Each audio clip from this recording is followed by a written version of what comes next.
బాగుందండి. బాగా ఈ మూవీ చాలా బాగుంది. యాక్చువల్గా చూడాలి, ప్రతి ఒక్క వాళ్ళు ఈ మూవీ చూడాలి. 8 ఇయర్స్ నుంచి 80 ఇయర్స్ వరకు ప్రతి ఒక్కళ్ళు వచ్చి సినిమా చూడాలి. ఎందుకంటే పిల్లలకి ఇవాళ రేపు భక్తి భావం అనేది చాలా తగ్గిపోయింది. మనం అందరికీ తెలిసిందే, ఇన్స్టాల్ చూడడం పిల్లలు, మన పిల్లలందరూ అంతే. ఈ జనరేషన్కి ఎంతమంది ఫ్యామిలీతో మూవీకి వెళ్తున్నారండి, ఎవరు వెళ్ళట్లేదుగా. ఈ సినిమాకి ధైర్యంగా ఫ్యామిలీని తీసుకొని వెళ్ళొచ్చండి. మీ పిల్లల్ని తీసుకొని వెళ్ళొచ్చు, మీ భార్యని తీసుకొని వెళ్ళొచ్చు, మీ చెల్లిని తీసుకొని వెళ్ళొచ్చు, అందరిని తీసుకొని వెళ్ళొచ్చు. బిఫోర్ రిలీజ్ ఒక కాంట్రవర్సీ నచ్చింది కదా ఈ సినిమాలో, అంటే భక్తి సినిమాలో కాంట్రవర్సీగా రొమాన్స్ సాంగ్ పెట్టారు అని చెప్పి మీకు ఎలా అనిపించింది? నాకేమి ఎక్కడ రొమాన్స్ కనిపించలేదండి.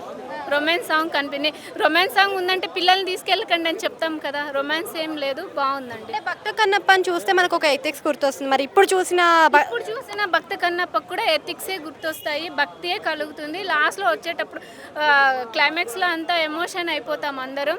భక్తి నిజంగానే కలుగుతుంది. అక్షయ్ గారు, కాజల్ గారు, పార్వతి పరమేశ్వర్ లాగా చాలా బాగున్నారండి. వన్ మ్యాన్ షో ఏం కాదండి, అందరం కలిసి కష్టపడ్డారు. విష్ణు గారు అందరినీ తీసుకొచ్చి ఒక గూటికి చేర్చి చాలా కష్టపడ్డారు కదా Vishnu sir. Before Prabhas entry, after Prabhas entry ఎలా అనిపించింది?